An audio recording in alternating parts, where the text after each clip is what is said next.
ఈరోజు మన ఫ్రెండ్ గణేష్ గారు మనతో పాటు మాట్లాడతారు. గణేష్ గారు ఎలా ఉన్నారు చెప్పండి? మీరు ఇక్కడికి వచ్చినందుకు ఎలా ఫీల్ అవుతున్నారు? Thank you Kaushik. నేను చాలా బాగున్నాను. ఇక్కడికి వచ్చినందుకు నాకు చాలా హ్యాపీగా ఉంది. హ్మ్. నాదొక రిక్వెస్ట్. నన్ను గారు, అండి అని పిలవద్దు. హ్మ్. నువ్వు నన్ను ఫ్రెండ్ అనుకుంటున్నావు కాబట్టి నన్ను గణేష్ అని పిలువు. ప్రేమగా గణేష్ అని పిలువు చాలు.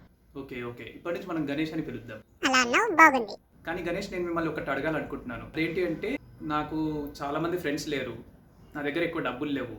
నాకు కూడా అలా పెద్ద విగ్రహం పెట్టి మంచిగా మండపం చేయాలని ఉంది. అందుకోసం నేను అప్పు చేయాలనుకుంటున్నాను.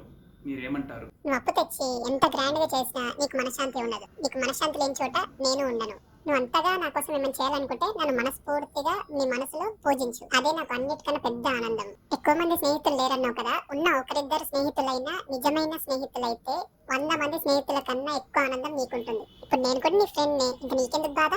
మీరు చెప్పినట్టే నా వల్ల అయినంతలో మన ఇంట్లో మంచిగా సెలబ్రేట్ చేస్తాను మీ బర్త్డేని. బయట నుంచి మాత్రం అప్పు మాత్రం ఎప్పటికీ తేను. నువ్వు వింటావు, నాకు తెలుసు కౌశిక్. అందుకే నువ్వు నా బెస్ట్ ఫ్రెండ్వి. ఇది మన ఫస్ట్ వీడియో గణేష్ తోటి. ఇంకా చాలా వీడియోస్ వస్తాయి ఇలాంటివి. మిస్ అవ్వకుండా ఉండాలంటే ఏం చేయాలి చెప్పు గణేష్? వీడియోని లైక్ చేసి మన బిఎస్కే స్పార్క్ ఛానల్ ని ఫాలో అవ్వండి. రోజు మీతో మాట్లాడుతూనే ఉంటాను. మళ్ళీ రేపు కలుద్దాం. బాయ్.